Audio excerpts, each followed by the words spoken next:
This is Nick Plessis with Only SP, and I'm here with Jason Vandenberg. I'm creative director on For Honor. All right, and we are checking out For Honor. Now, first things first, I'm curious.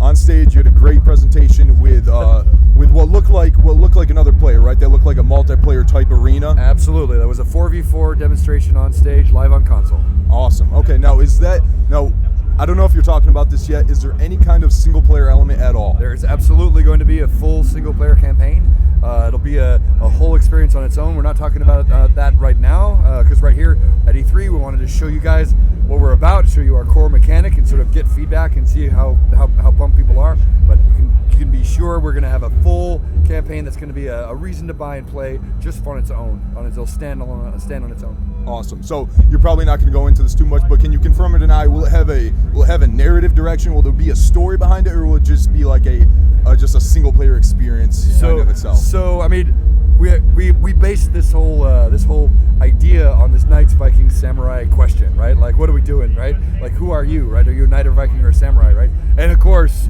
I mean, I don't know if you know or not, but I mean, Knights didn't fight Vikings and Samurais in the same field. That didn't happen. You didn't have Samurai v Night King in history, right?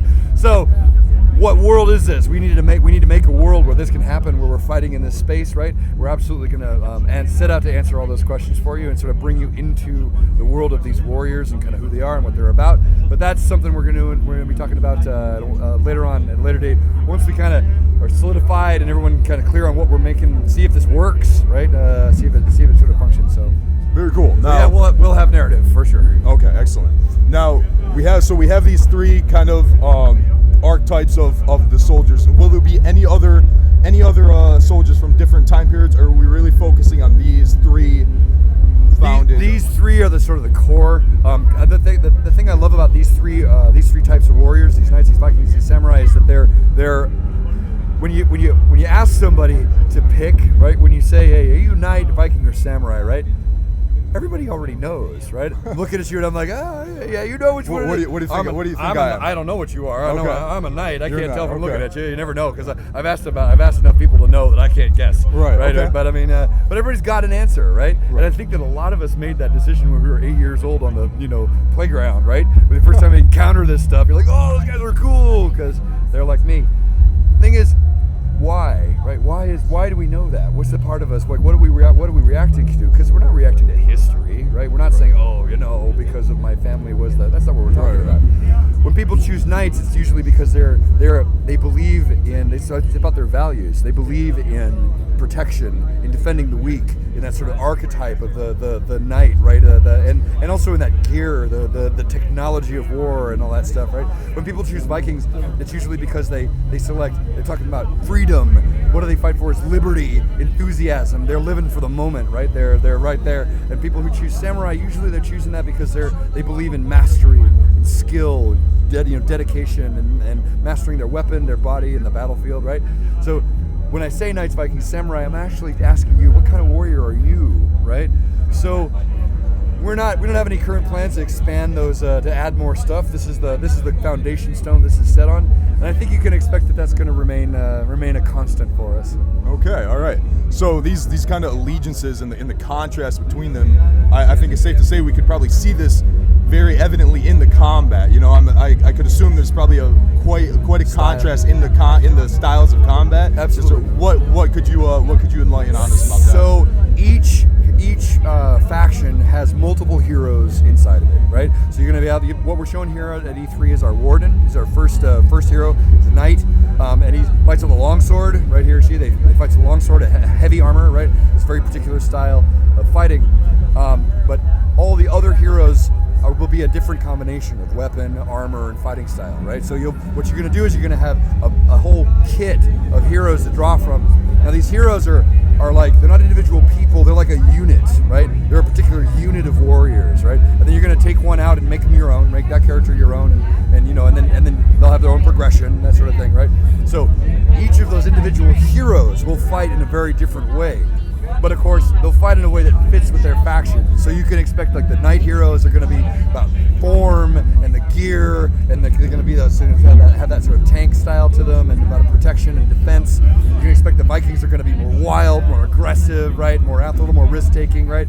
You can expect that the samurai are going to be quicker, more deadly, more lethal, more about quick, accurate strikes, that sort of stuff in general. But of course, you're going to get a lot of variation in between individual heroes in each faction, because we want you to have as much choice as you can. Okay. Now the maps we saw what looked like the Knight map. Yeah. It's a ruin. It's a castle ruin, right? It's kind of Okay. this vast castle, this huge sort of sanctuary there, and it's our first map. Okay. Now, how many? Obviously, you're not going to give away an exact number. Can we expect multiple maps of different themes from each character? Is it kind of one map for each character that's really centralized around that character? You know, we're not talking too much about that sort of the exact scope, but I mean, you can expect that we're gonna through our maps are really are where you're gonna pick up a lot of the story and sort of that space. So you can expect that we're gonna have as much diversity as we can, right?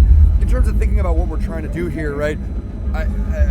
One of the questions I often get asked is sort of what's the genre, right? It's a tough question to ask, but one thing I say is it's kind of like a shooter with swords, right? Okay. And if you think about it that way, right, then you think about the kind of maps we would need to make that map rotation work.